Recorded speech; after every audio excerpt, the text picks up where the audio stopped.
Last on Everdark, the Thorns arrived for dinner, and things were going so swimmingly until Elizabeth and Henry saw that almost everyone had silver eyes.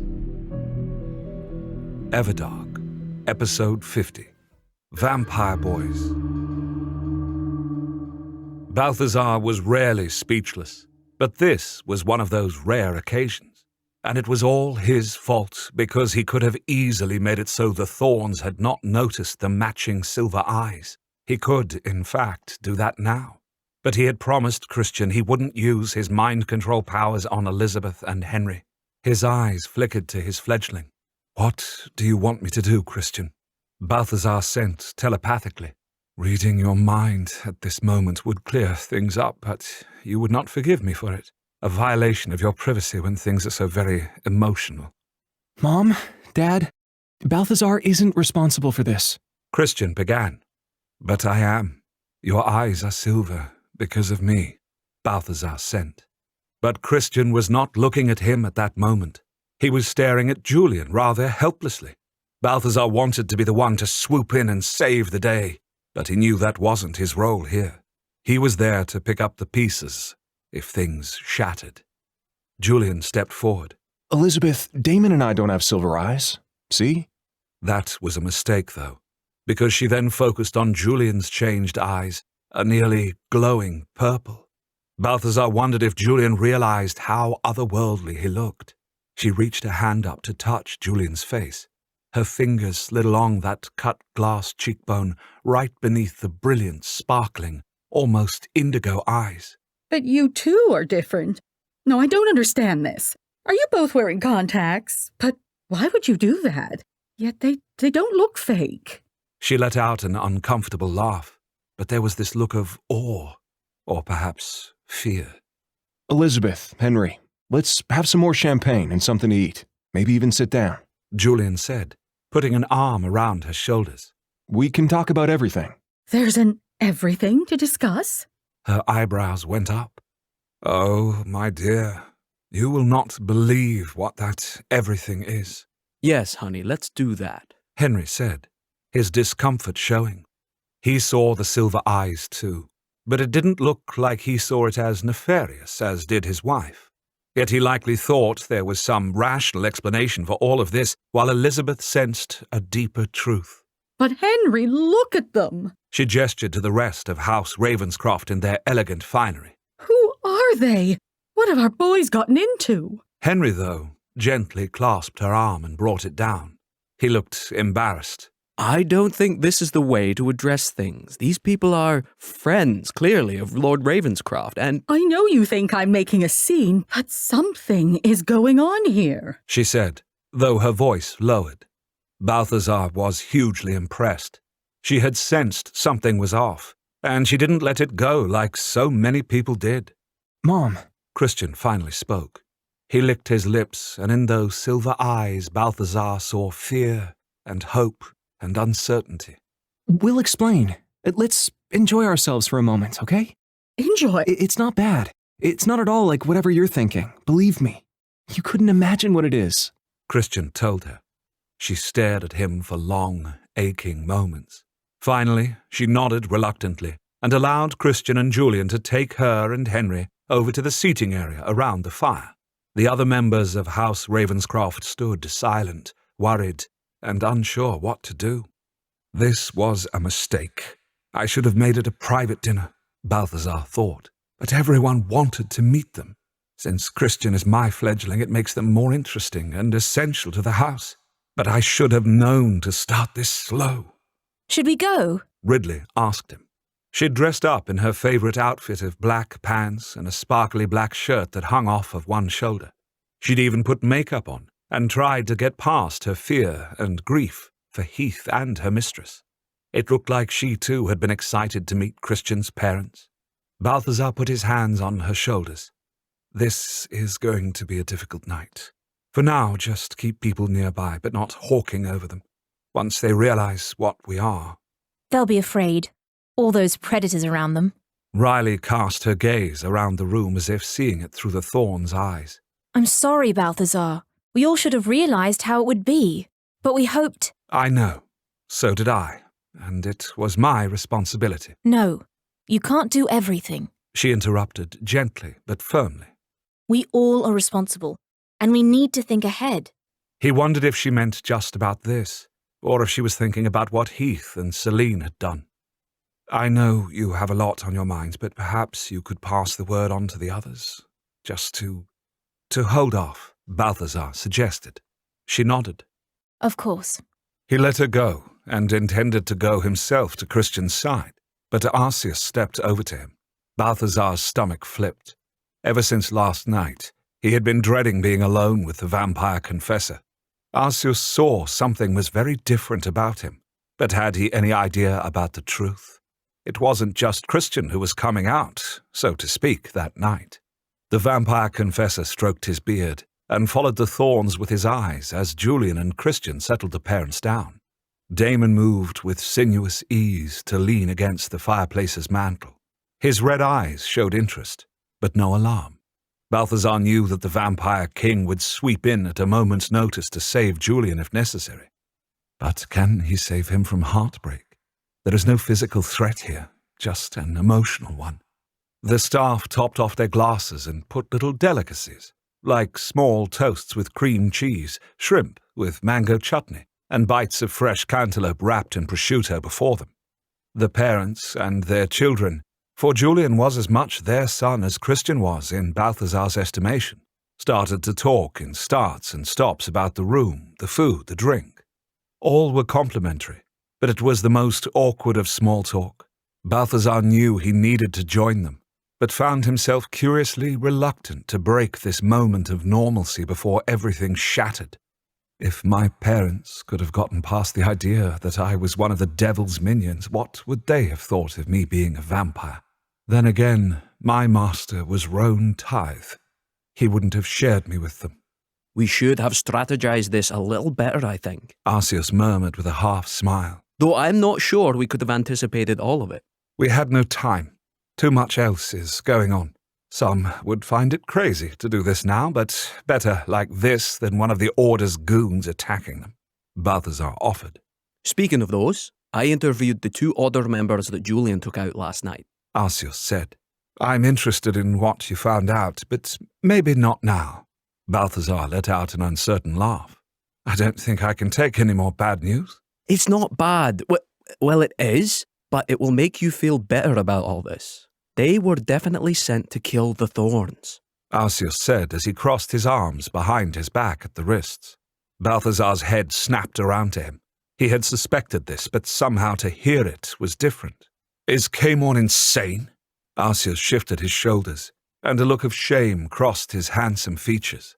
Though he had been kicked out of the Order for choosing exile with Balthazar, he still seemed to feel responsible for what it did. The plan was to try and cut off anyone who had been to Nightvallen, or could have been told about it. Arceus continued. It's too late for that.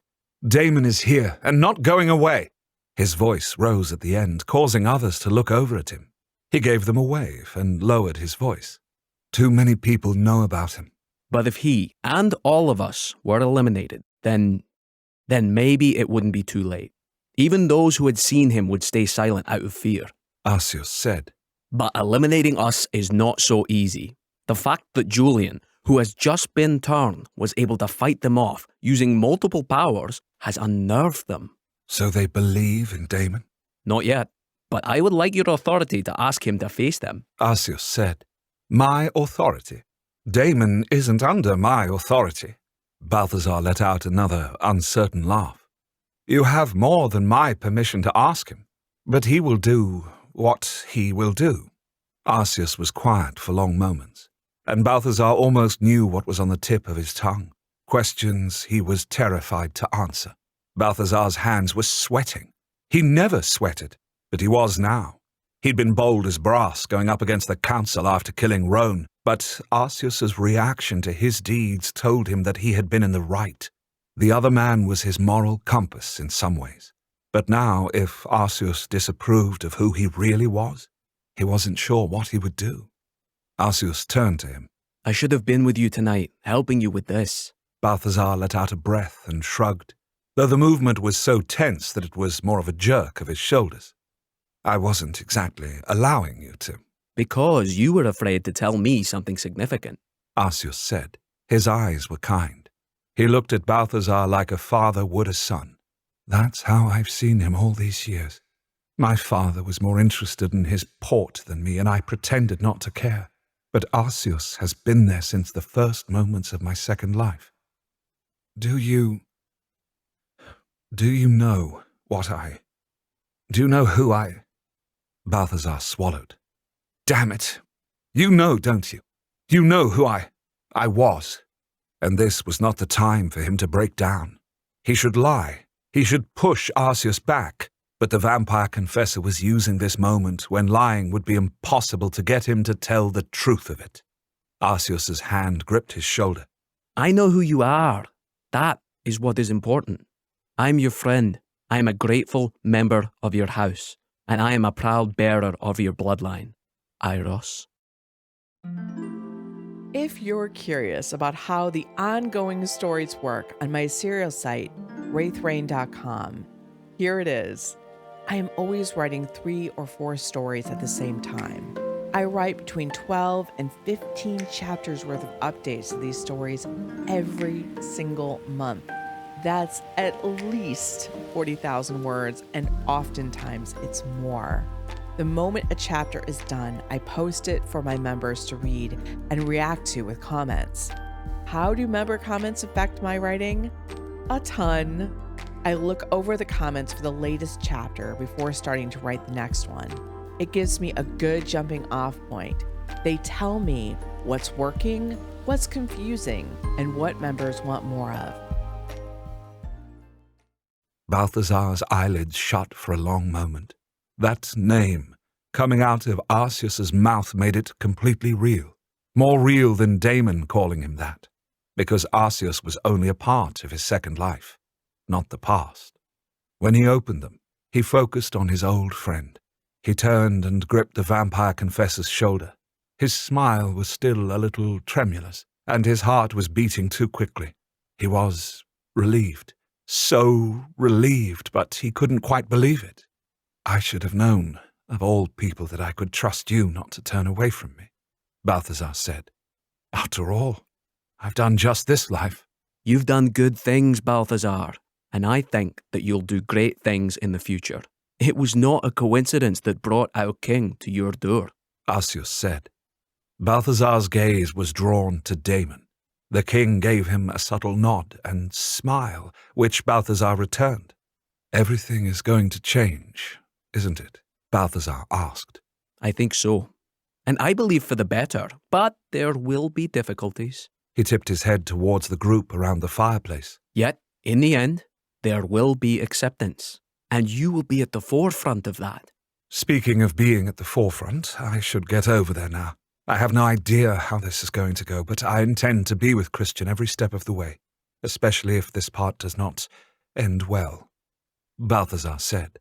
Indeed, your fledgling is incredibly strong and emotionally resilient, but this is too much for any one to bear alone, Arceus said. He patted Balthazar's arm once more.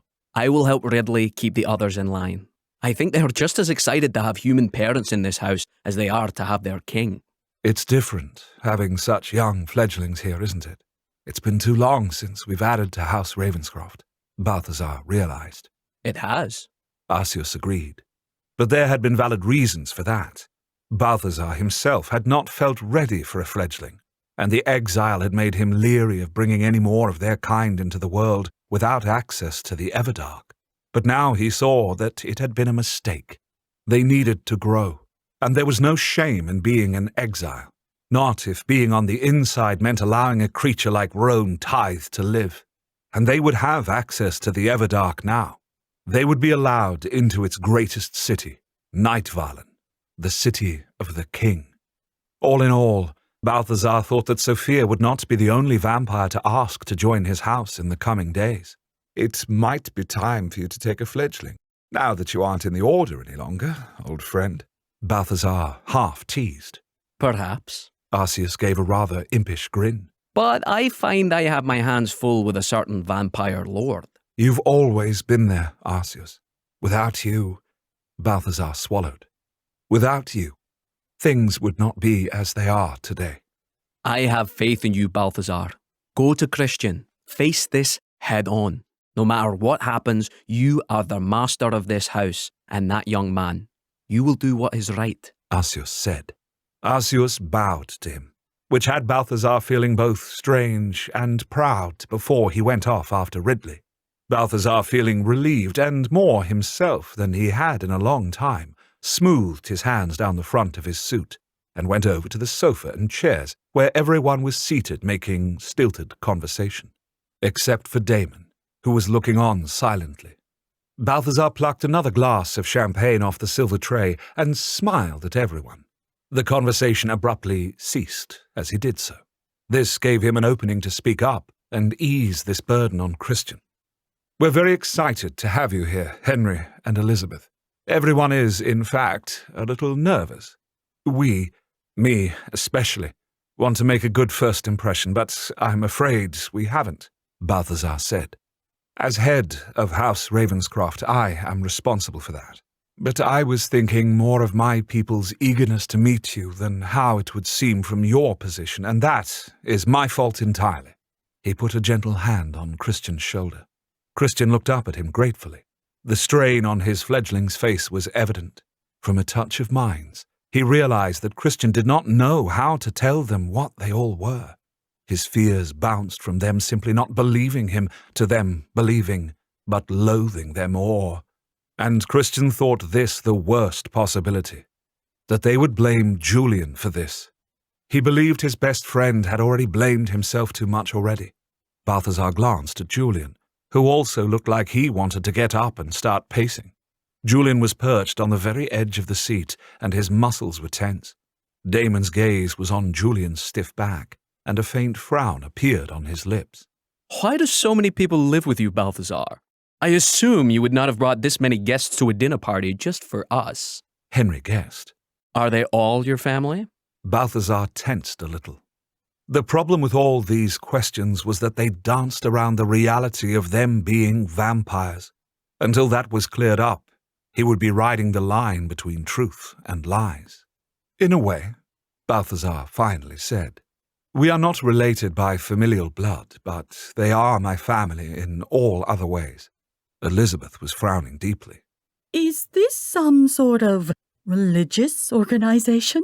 Balthazar was pretty sure she meant cult by religious organization, but knew that the word cult was always derogatory in connotation. But he guessed what she really felt. Nervous laughter bubbled up inside of him, because little did she know that vampires did have a religion, and the ultimate religious figure was leaning against his mantelpiece. But he told her, absolutely not. I am a long-lapsed Catholic. In truth, I don't know what I believe in. Balthazar's gaze slid over to Damon. He was starting to think maybe he did want to believe in something, and this being was someone he could put faith in. But he tried steering the subject away from all of that by asking, how is the food? But Elizabeth was not to be deterred. It's delicious, but I don't understand why all these people live with you then. And how do you and Damon know one another? Would you believe that he opened a portal between worlds and streamed in here as a pack of wolves? No, you wouldn't believe it unless you saw it. I didn't even believe it. I understand your confusion. The thing is that we have gone past a very simple yet difficult truth that must be revealed to you, Balthazar said.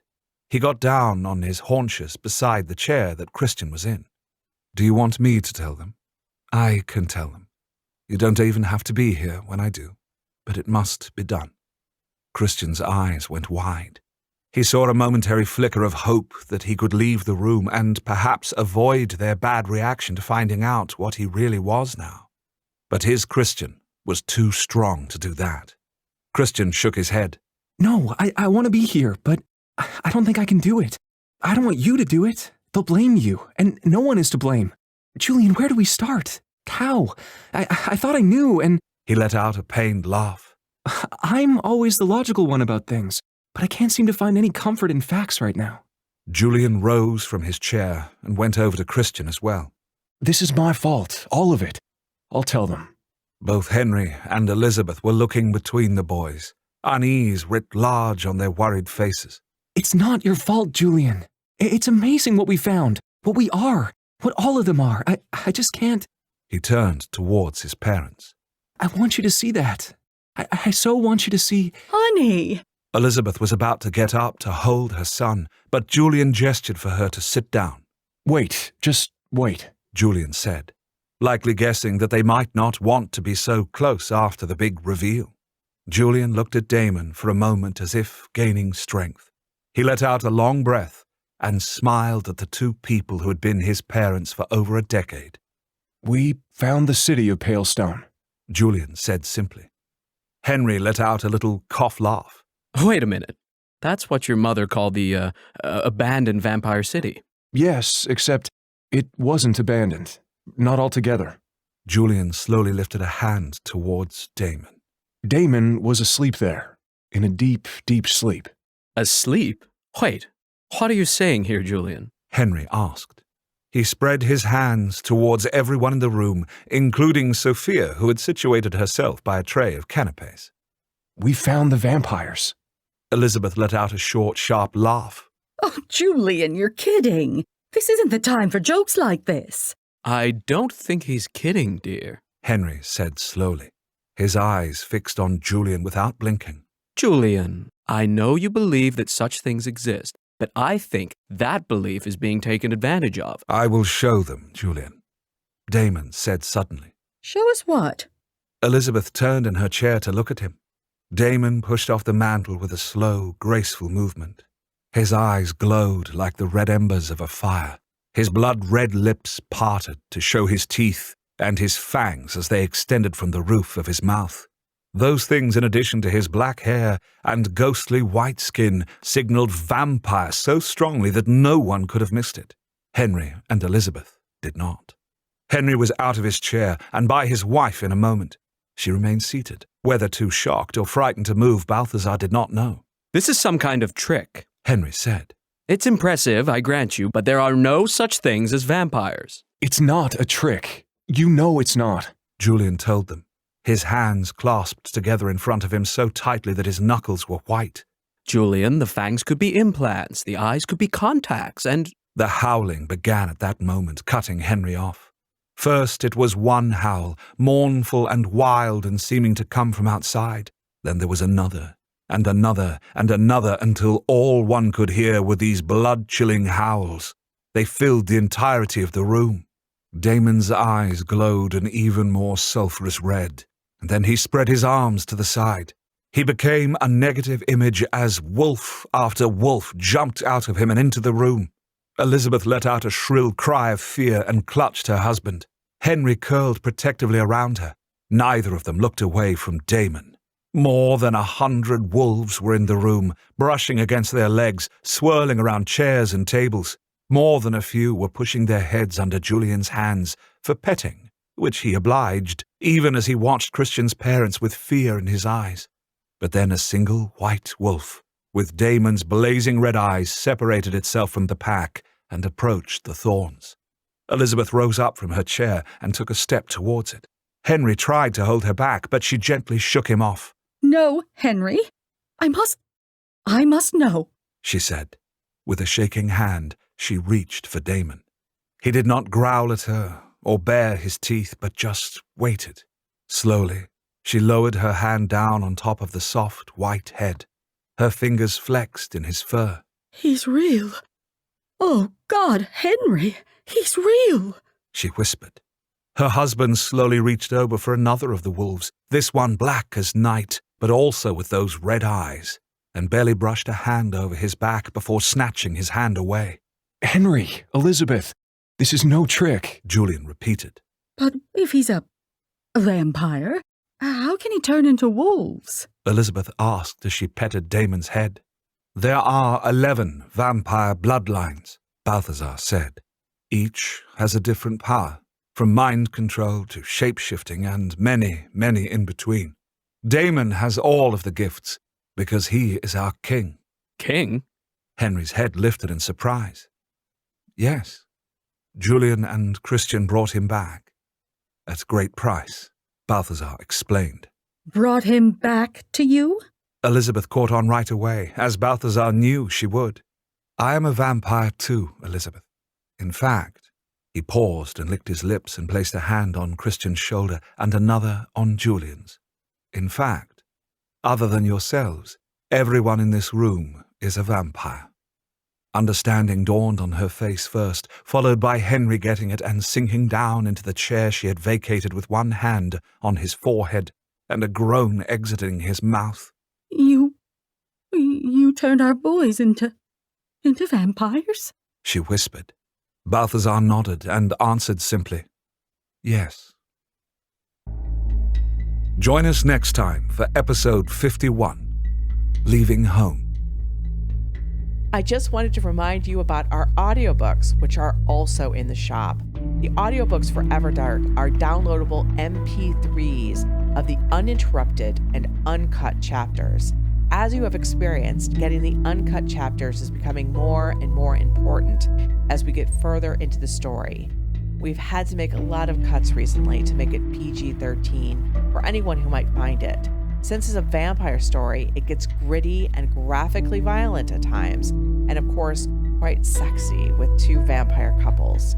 Look in the notes for the link to the audiobooks, or just join the membership and get access to all the uncut chapters published so far. The Everdark podcast by Ex Aratare is performed by Edward Fox, Adam Riley, Jay Thelis, Bruno Devant, Kelly Michaels, and Hannah Hart, with Liz Gentle as Seer. Edited by Matthew Prince, continuity by Adrielle Wiggins. Everdark is produced by Wraith Rain Publishing in association with Her Grace Reed Studios. Copyright 2022 by Wraith Rain Publishing.